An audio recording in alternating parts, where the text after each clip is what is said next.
നമ്മളിനിയിപ്പോൾ നോമ്പ് കാലത്തിലേക്കൊക്കെ കടക്കാൻ പോകണം. അപ്പോൾ ആ സമയത്ത് അറിയാം നമ്മളങ്ങനെ വെള്ളം കുടിക്കാനുള്ളൊരു സാഹചര്യം നമുക്കില്ല. അപ്പോൾ അങ്ങനെ ഒരു സിറ്റുവേഷനിൽ ശരിക്കും ആ സമയത്ത് ഒരു ഹെൽത്ത് നമ്മൾ ശരിക്കും കൺസിഡർ ചെയ്യേണ്ടതല്ലേ? അങ്ങനെയുള്ളവർക്ക് നമുക്ക് എന്താ ടിപ്സ് പറഞ്ഞു കൊടുക്കാൻ പറ്റുക? നോമ്പ് കാലത്ത് ഈ കിഡ്നി സ്റ്റോൺ ഫോർമേഷൻ ഉള്ള ആൾക്കാർക്കൊക്കെ വെച്ച് നോക്കുമ്പം വളരെ ഹൈ റിസ്ക് ഉള്ള സമയമാണ്. പെട്ടെന്ന് കല്ലിൻ്റെ ഫോർമേഷൻ കൂടാം, പുതിയതായിട്ട് കല്ലുകൾ വരാം. അപ്പോൾ ആ സമയത്ത് നമ്മൾ നിർബന്ധമായിട്ട് നോമ്പ് എടുക്കുകയാണെങ്കിൽ നമ്മൾ 1-2 കാര്യങ്ങൾ പേഷ്യൻസ് അടുത്ത് പറയലുണ്ട്, പ്രത്യേകിച്ച് ഈ ഹൈ റിസ്ക് സ്റ്റോൺ ഫോമേഴ്സോട്. ഒന്നുകിൽ പറ്റുവാണെങ്കിൽ അടുപ്പിച്ച് നോമ്പ് എടുക്കാതിരിക്കുക.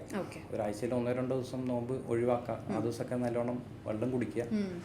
പിന്നെ ഇനി അഥവാ നോമ്പ് നിർബന്ധമായി എടുക്കുകയാണെങ്കിൽ അല്ലാത്ത സമയത്തൊക്കെ നല്ലോണം ഹൈഡ്രേഷൻ ഉറപ്പുവരുത്തുക. ബാക്കി വെള്ളം കുടിക്കാതിരിക്കുന്ന സമയത്ത് വല്ലാണ്ട് വേർക്കാതിരിക്കുക.